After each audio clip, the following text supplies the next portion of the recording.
న్యాయాధిపతుల గ్రంథము 6వ అధ్యాయం 23-24 వాక్యాలు చదువుకున్నాను. న్యాయాధిపతుల గ్రంథము గిద్యోను ఆయన యెహోవా దూత అని తెలుసుకొని నా ఏలినవాడ యెహోవా ఎందుకే కదా నేను ముఖాముఖిగా యెహోవా దూతను చూచితిని అనుకున్నాను.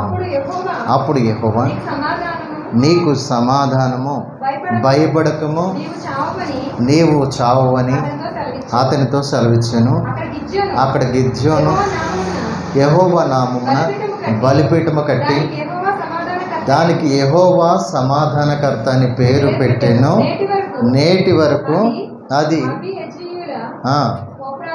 ఓప్రాలో ఉన్నది. చిన్న ప్రార్థన చేసుకున్నాం. పరిశుద్ధుడా, ప్రేమగల తండ్రి, వాక్యమైన దేవా, ఈ ఉదయకాల సమయంలో మీరే మాతో ఉండి ఈ మొదటి ఆరాధనలో ప్రభువా మీ సహాయం మాకు అనుగ్రహించి వాక్యమైంది నిరంతరము మమ్మల్ని బ్రతికిస్తూ నడిపిస్తూ నైనా శ్రమలో శోధనలో నైనా ప్రభు నెమ్మదినిస్తూ మమ్మల్ని బలపరుస్తున్నవాడా, మీరే మాతో మాట్లాడి మీ సన్నిధి ఇక్కడ మాతో ఉంచి ప్రభా మీరే మహిమ ఘనత ప్రభావాలు పొందుకోండి. యేసయ్య అతి పరిశుద్ధ నామములో ఈ ప్రార్థన వేడుకొంచున్నాను తండ్రి, ఆమేన్. దేవుడు తన వాక్యంలో రాయించారు, ఇశ్రాయేలీయులు బాధలో ఉన్నప్పుడు, శ్రమలో ఉన్నప్పుడు, శోధనలో ఉన్నప్పుడు వారు మిద్యానీయుల చేత భయంకరమైన వేదన అనిపిస్తున్న టైంలో వారికి ఏమి చేయాలో అర్థం కాలేదు. వాళ్ళకి సమాధానం లేదు, శాంతి లేదు, నెమ్మది లేదు. వారు పంట వేసుకుంటున్నారు కానీ శత్రువు వచ్చి దొంగిలించుకుపోతున్నాడు. వాళ్ళు సంతోషంగా ఉన్న టైంలో, కోత కోసే టైంలోనే వారు మిద్యానీయులు వచ్చి పంట అంతా దోచుకొని పోతున్నారు. చాలా భయంకరమైన పరిస్థితి. అటువంటి టైంలో గిద్యోను ఒక గానుగ చాటున గోధుమలను దొల్లగొట్టుకుంటూ ఉన్నాడు. హల్లెలూయా. మన వాక్యలో చూస్తే 12వ వాక్యంలో ఏముందంటే అక్కడ పరాక్రమ గల బలాఢ్యుడ యెహోవా నీకు తోడై ఉన్నాడని చెప్తాడు. పరాక్రమ గల బలాఢ్యుడు యెహోవా నీకు తోడై ఉన్నాడు, నువ్వు భయపడకు అంటాడు. మళ్ళీ 14వ వాక్యం ఏమంటాడంటే ఆ దేవాతి దేవుడే బలము తెచ్చుకొని లెమ్ము అంటాడు. అంటే గిద్యోను గానుగ చాటున గోధుమలు దొలగొట్టుకుంటున్నాడు, బలహీనుడు, పిరికివాడు. కానీ దేవుడు ఏం చెప్తున్నాడు? నీవు బలవంతుడవు, పరాక్రమశాలివి, పరాక్రమం గల బలాఢ్యుడవు. మనం బలహీనమే అవ్వచ్చు. దేవుడు ఏం చెప్తున్నాడు? బలం తెచ్చుకో, నీవు బలవంతుడవు. అంటే బలహీనమైన మనం ఏం చేయాలి? బలం తెచ్చుకోవాలి. పరిస్థితులు మనల్ని ఇబ్బంది పెట్టవచ్చు, పరిస్థితులు తారుమారుగా ఉండొచ్చు. మనం అనుకున్నవన్నీ జరుగుతాయేమో మంచిగా అనుకుంటాం, కానీ అవన్నీ కూడా రివర్స్లో ఒకసారి జరుగుతూ ఉంటాయి. కానీ మన యొక్క నిరీక్షణ ఒకటి, దేవుడు మనకి తోడై ఉన్నాడని చెప్తున్నాడు. పరాక్రమం గల బలాఢ్యుడు యెహోవా నీకు తోడై ఉన్నాడు. మనకు అనిపిస్తూ ఉంటుంది. గిద్యోను అంటాడు అక్కడ, దేవుడు మాకు తోడై ఉండి ఇవన్నీ ఎందుకు జరుగుతాయి ప్రభువా? మాకు ఎందుకీ నష్టం జరుగుద్ది, ఎందుకీ కష్టం జరుగుద్ది, ఎందుకీ కలవరాలు ఎందుకు మాకు అని గిద్యోను అడిగితే అన్నాడు, బలం తెచ్చుకొనిలే, నేను నీకు బలం ఇస్తున్నాను, శక్తిని ఇస్తున్నాను. ఆ ఇశ్రాయేలు ప్రజలు ఎంత శ్రమలో ఉన్నారంటే, ఎంత శోధనలో ఉన్నారంటే, ఎంత కఠిన పరిస్థితుల్లో ఉన్నారంటే వాళ్ళకి కనీసము తినడానికి కూడా తిండి లేకుండా మిద్యానీయులు చాలా బలవంతంగా లాక్కొని పోతున్నారు. మనం కూడా చాలాసార్లు చాలా పరిస్థితుల్లో అలాగే ఉంటుంది. ఏంటి ప్రభువా, ఒకటెనకాల ఒకటి పరిస్థితులు ఏంటి అనిపిస్తూ ఉంటుంది. అటువంటి టైంలోనే దేవుడు మాట్లాడుతున్నాడు, దేవుడు బలపరుస్తున్నాడు, దేవుడు తోడైనాడు. బలం తెచ్చుకోలే. నీకు అనారోగ్యం అవ్వచ్చు, బలహీన పరిస్థితి అవ్వచ్చు, నీ ఆర్థిక పరిస్థితి అవ్వచ్చు, నీ కృంగిపోయి ఉండొచ్చు. కానీ ఏ పరిస్థితి అయినా సరే నువ్వు లేచి ధైర్యం తెచ్చుకో, బలాన్ని తెచ్చుకో. ఆ 14వ వాక్యంలో చెప్పు, బలం తెచ్చుకో అని దేవుడు నేనున్నాను మీకు తోడుగాని. అక్కడ గిద్యోనుతో మాట్లాడిన దేవుడికి ఏమని పేరు పెట్టాడు? యెహోవా సమాధానకర్త. మూల భాషలో ఏముందంటే అక్కడ యెహోవా షాలోమ్. షాలోమ్ అంటే అర్థం ఏంటి? సమాధానము. దేవుడు సమాధానం ఇచ్చాడు. ఇశ్రాయేలు ప్రజల్ని దేవుడు ఎలా విడిపించాడో, దేవుడు ఎలాగ వాళ్ళని ఘనపరిచాడో మనకు అర్థమవుతుంది. వాళ్ళు యుద్ధం చేయాల్సిన ఆయుధాలు, బాంబులు అదేం పట్టుకెళ్ళలేదు, AK-47 ఏం పట్టుకెళ్ళలేదు, రాకెట్ ఏం వేయలే. కానీ ఒకటి వారు ప్రార్థించారు, దేవుడి దగ్గర గిద్యోను ప్రార్థించి దేవుడి దగ్గర సమాధానం పొందుకొని ప్రజలందరూ సమాధానం పొందుకొని 300 మందితో విజయం పొందినట్లుగా మనం చూస్తాం. హల్లెలూయా. ఆ బలిపీఠం కట్టి ఏమని పేరు పెట్టాడట? యెహోవా షాలోమ్, సమాధానం. దేవుడు మాకు సమాధానం ఇచ్చాడు. ఈరోజు మన జీవితాల్లో కూడా ఎటువంటి కలవరాలు ఉన్నాయి, ఎటువంటి భయంకరమైన సుడిగుండాలు ఉన్నాయి, ఎటువంటి తుఫాన్లు ఉన్నాయి, ఎటువంటి సునామీలు ఉన్నా సరే, ఒకసారి యేసు ప్రభువారు ఒక ధోనిలో తన శిష్యులు యేసయ్య బయలుదేరి వెళ్తూ ఉన్నారు. సముద్రం మధ్యలో ఏమైందట? పెద్ద తుఫాన్. చిన్న ధోని మీద పెద్ద తుఫాన్ వచ్చేసి అప్పుడు యేసయ్య లేచి గాలిని సముద్రాన్ని గద్దించాడు. వెంటనే అలలన్నీ కూడా నిమ్మలమైపోయినని. మన జీవితాల్లో కూడా సమాధానం లేనప్పుడు, పరిస్థితులు అనుకూలంగా లేనప్పుడు, ప్రాణాపాయ పరిస్థితుల్లో ఉన్నప్పుడు దేవుడు ఏం చెప్తున్నాడు? గద్దిస్తాడు. సమాధానకర్త అయిన దేవుడు మన ధోనిలో ఉంటే మన జీవితాలు కూడా ఉన్నతమైన స్థితిలోకి ఉంటాయి. ఆ యొక్క అలలన్నీ అణిగిపోయినట్టుగానే మన జీవితంలో ఉన్న పరిస్థితులు కూడా అణిగిపోతాయని దేవుడు వాక్యం సెలవిస్తూ ఉంది. హల్లెలూయా. అటువంటి సమయంలో మనం ఏం చేయాలి? ఒకటి ఫిలిప్పీ రాసిన పత్రిక 4:6 వాక్యంలో ఉంటుంది, మీరు మీ దేవునికి ఎలా ఉండాలంటే విజ్ఞాపన చేయాలి, ప్రతి విషయం నందును కృతజ్ఞతాస్తులు చెల్లించు, మీ విన్నపములు దేవునికి తెలియచేయండి అంటే. చదవండి. దేన్ని గూర్చి మీరు చింతపడాల్సిన పని లేదు, ప్రతి విషయం నందును ప్రార్థన విజ్ఞాపనల చేత కృతజ్ఞతాపూర్వకంగా మీ విన్నపములు దేవునికి తెలియచేయండి. అప్పుడు సమస్త జ్ఞానంకు మించిన దేవుని సమాధానం యేసు క్రీస్తు వలన మీ హృదయాలకి మీ తలంపులకి కావలి ఉంటాయండి. ఎప్పుడైతే మనం కలవరంతో ఉన్నామో దేనిని గూర్చి చింతపడకుండా మన చింత అంతా దేవుడి మీద వేసి ప్రతి విషయం గురించి ప్రార్థన విజ్ఞాపన చేత కృతజ్ఞతాపూర్వకంగా మన విన్నపాలన్నీ కూడా దేవునికి తెలియజేస్తే దేవుడట మన హృదయాలకు ఏమిస్తాడట? సమాధానం ఇస్తాడు, నెమ్మది ఇస్తాడు, శాంతిని ఇస్తాడు. మనం టెన్షన్ పడిపోతూ ఉంటాం. ఈ లోకంలో కూడా చూడండి, డాక్టర్ దగ్గరికి వెళ్ళినప్పుడు అసలు నిద్ర పట్టట్లేదండి, నాకు అసలు సమాధానం లేదండి, నాకు అసలు ఏ మనశ్శాంతి లేదంటే డాక్టర్ ఏమంటో తెలుసా? ట్యాబ్లెట్లు రాసే కంటే మీకు ఏం చెప్తాడు? మీరు ధ్యానం చేయండి, యోగా చేయండి అంట. ఎందుకు? మనశ్శాంతి ఎక్కడి నుంచి వద్ది? అది ఈ లోకంలో అందులో కూడా సమాధానం రాకపోవచ్చు, కానీ నువ్వు మోకరిస్తే తప్పకుండా దేవుడు సమాధానం ఇస్తాడు. నీ ధ్యానము దేవుడి మీద పెడితే, నీ యొక్క మోకాళ్ళేసి దేవుడికి నీ విన్నపాలు చెప్పుకుంటే తప్పకుండా దేవుడు నీ హృదయంలో సమాధానం ఇచ్చే దేవుడు. ఆయన యేసు ప్రభువారు ఈ లోకంలో సంచరిస్తున్నారు. శిష్యులందరికీ పిలిచి ఆయన ఒక మాట చెప్పారు. ఇద్దరిద్దరిని పంపించి మీరు ఎక్కడికైనా వెళ్ళినప్పుడు లోక సువార్త 10వ అధ్యాయం 3వ వాక్యం నుంచి చూస్తే కనుక యేసు ప్రభువారు అక్కడ ఒక మాట చెప్తున్నారు. మీరు వెళ్ళండి, తోడేళ్ల మధ్యకు గొర్రె పిల్లలు పంపినట్లుగా నేను మిమ్మల్ని పంపుతున్నాను. మీరు వెళ్ళుడి, తోడేళ్ల మధ్యకు గొర్రె పిల్లలు పంపినట్లు నేను మిమ్మల్ని పంపుతున్నాను. జాలైనను తీసుకొని పోవద్దు, ఎవరినైనాను కుశల ప్రశ్నలు అడగొద్దు. మీరు ఏ ఇంటినైనాను ప్రవేశించినప్పుడు ఆ ఇంటికి సమాధాన మగునుగా కానీ మొదట చెప్పండి. సమాధాన పాత్రుడు అక్కడ ఉండిన యెడల మీ సమాధానం అతని మీద నిలుస్తుంది, లేకపోతే అది మీకు తిరిగి వచ్చును. చూడండి, యేసు ప్రభువారు చెప్తున్నారు తన శిష్యులకి, మీరు ఏ పట్టణమైనా ఏ గ్రామమైనా వెళ్ళినప్పుడు మీరు ఏ ఇంట ప్రవేశిస్తారో ఆ ఇంటికి ఏం చెప్పాలంటే మొదట సమాధానం చెప్పాలి. షాలోమ్, సమాధానం కలుగునుగాక. ఆ దైవజనుడు ఆ ఇంట్లో అడుగుపెట్టేటప్పుడు చెప్పాల్సిన మాట, ఏ ఇంటికి సమాధానము కలుగునుగాక అని చెప్పాలట.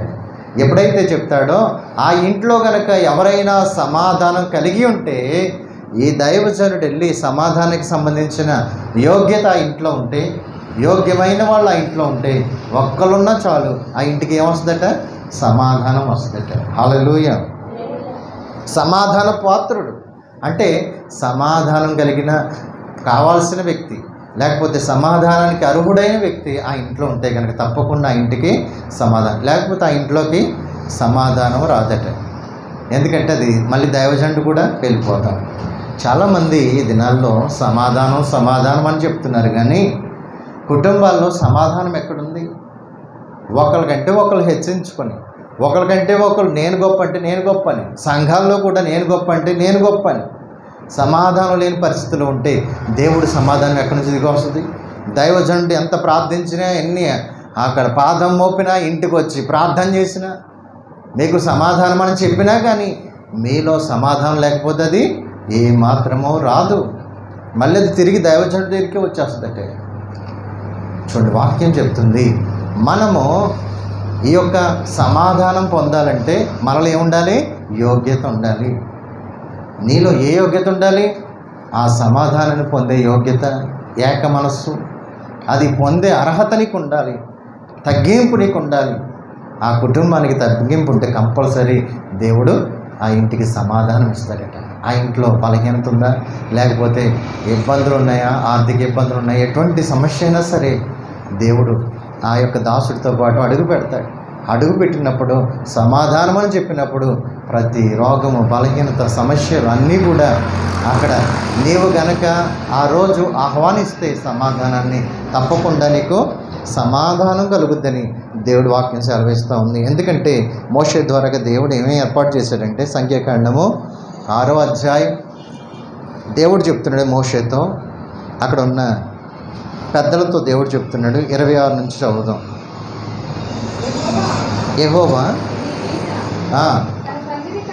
యెహోవా నీ మీద తన సన్నిధి కాంతి ఉదయింపచేసి సమాధానము కలగచేయునుగాక,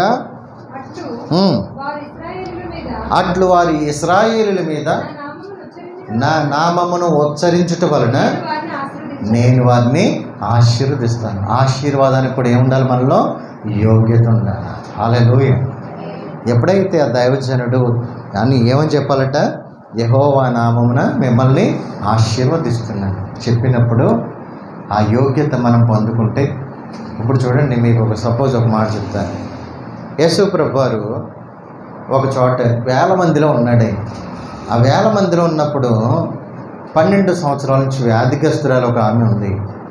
యేసు ప్రభు వెనకాల నుంచి వెళ్ళి వస్త్రం చెంగుముట్టుకుని, ఎన్ని 1000 మంది ఉన్నారు కానీ వాళ్ళందరూ స్వస్థత పొందుకున్నారా? ఈమె ఒకటి స్వస్థత పొందుకొని నిలబడి సాక్ష్యం చెప్పింది. హల్లెలూయా. ఎందుకు? ఆమెలో ఏముంది? విశ్వాసం. దేవుడు తప్పకుండా నాకు కార్యం చేస్తాడనే నమ్మకంతో, విశ్వాసంతో అక్కడికి వచ్చింది. దేవుడు అద్భుతం చేశాడు. ఈరోజు మన కుటుంబాల్లో కూడా 2 ఉన్నా, 3 ఉన్నా, 4 ఉన్నా, 6 ఉన్నా, 10 మంది ఉన్నా ఏముండాలి? సమాధానం ఉంటే తప్పకుండా దేవుడు మన సంఘంలో, అలాగే కుటుంబాల్లో సమాధానం తప్పకుండా దేవుడు దయచేస్తాడు. హల్లెలూయా. ఎందుకంటే సమాధానకర్త ఎవరు? మన దేవుడే. ఆయన పేరేంటి? సమాధానానికి అధిపతి. హగ్గై గ్రంథం 2వ అధ్యాయం 9వ వాక్యంలో సంఘం గురించి కూడా దేవుడు మాట్లాడతాడు. మునుపటి సంఘము కంటే, మునుపటి మందిరం యొక్క మహిమ కంటే కడపటి మహిమ, మందిరం యొక్క మహిమ మించినదై ఉంటుంది, ఉన్నతమైనదై ఉంటుంది. ఎందుకో తెలుసా?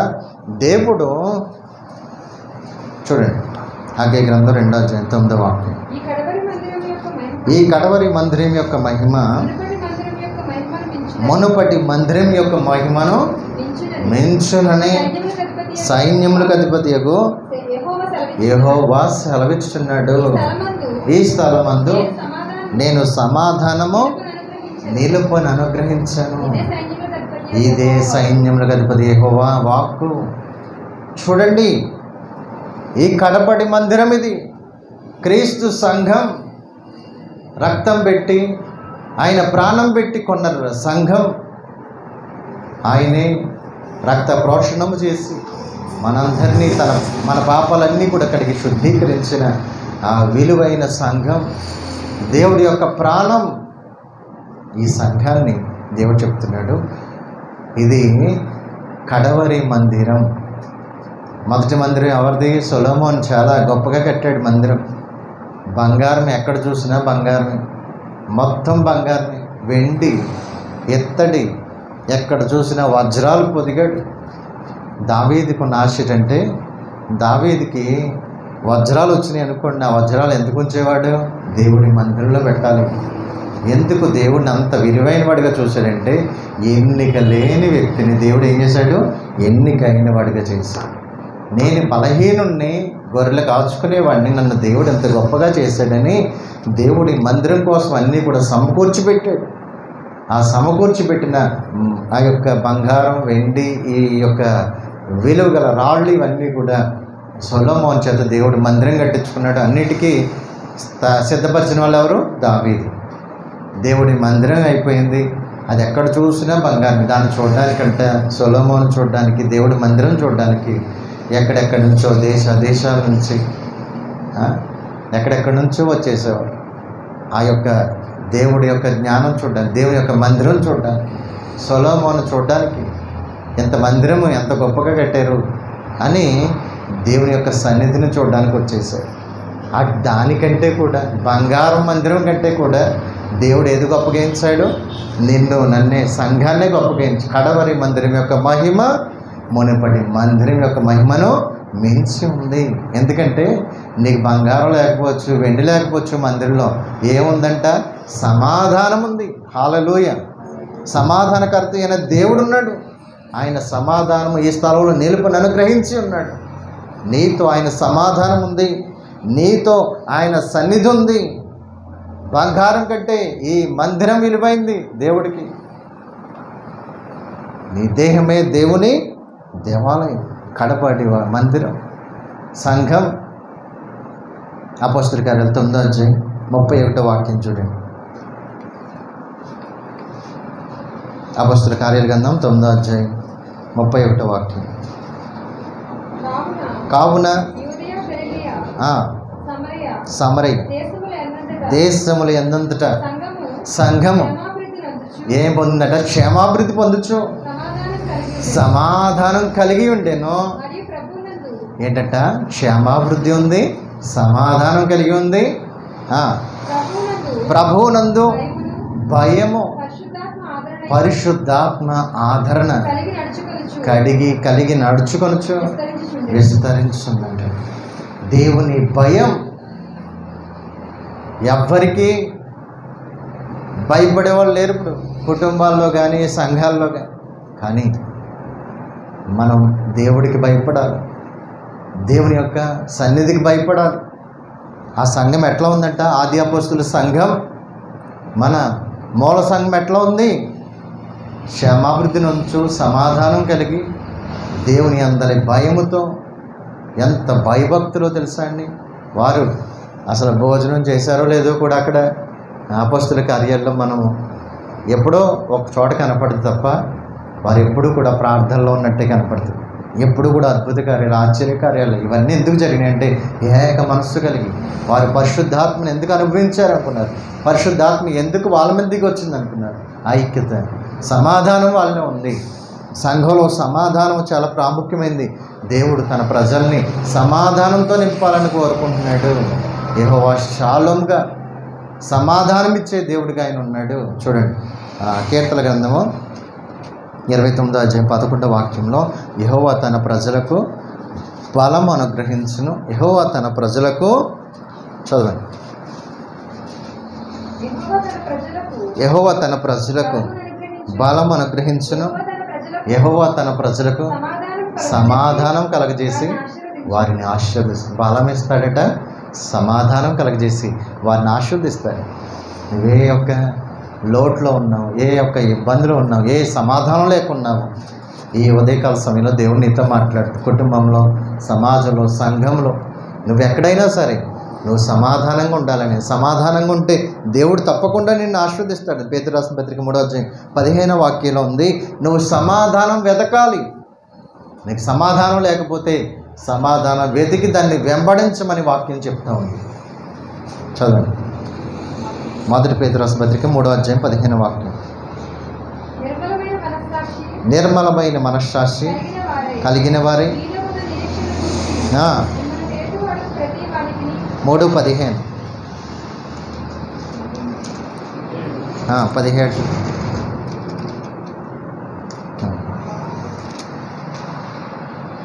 దేవుని చిత్తము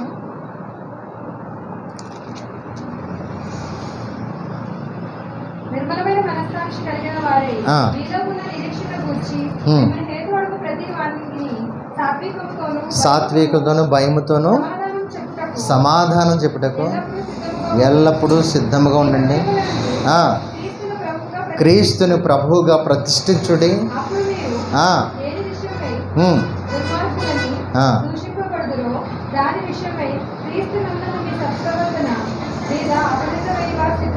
క్రీస్తుని ప్రభువుగా ప్రతిష్ఠించుకోవాలి. సమాధానము దేవుడిచ్చేవాడు. సమాధానకర్తని మనం ప్రతిష్ఠించుకుంటే యెషయా గ్రంథం 26వ అధ్యాయం 3వ వాక్యంలో చెప్తున్నాడు. చూడండి, నేను పూర్ణ శాంతిని ఇస్తానంటాడు అక్కడ. ఎవని మనస్సు నీ మీద ఆనుకొనునో వానిని నీవు పూర్ణ శాంతి గలవానిగా నువ్వు కాపాడదు. చూడండి, ఎవని మనస్సు నీ మీద పూర్ణ శాంతి అంటే దేవుడు సమాధానం ఇచ్చి పూర్ణ శాంతితో నేను నింపుతాడు. పూర్ణ సమాధానం ఇచ్చి నింపుతాడట. అందుకే యెషయా గ్రంథం 54:10 అంటాడు, పర్వతం తొలగిపోయినను మెట్టలు తత్తరినను నా కృప నిన్ను విడిచిపోదు, సమాధాన విషయమైన నా నిబంధన తొలగిపోదంటాడు. లోకంలో ఎక్కడ సమాధానం లేదండి. ఎవరిని చూసినా సమాధానం దొరకట్లే. ఎలా ఉన్నారంటే మనుషులు ఎవరి స్థితిగతులు వాళ్ళే. వాళ్ళు ఎలా పోతే మనకెందుకు, మనం బాగున్నామా లేదా, లేకపోతే లోకంతో పని లేదు మనకి అన్నట్టుగా ఉన్నారు. కానీ దేవుడు వాక్యం చెప్తుంది, ఈ లోకంలో ఎక్కడా నీకు సమాధానం దొరకదు, ఎక్కడా శాంతి దొరకదు. అది దొరికే స్థలం ఒకటే యేసయ్య దగ్గర మాత్రమే. చూడండి, యోహాను సువార్త 14వ అధ్యాయం 27వ వాక్యం చూద్దాం. యోహాను సువార్త 14వ అధ్యాయం 27వ వాక్యం.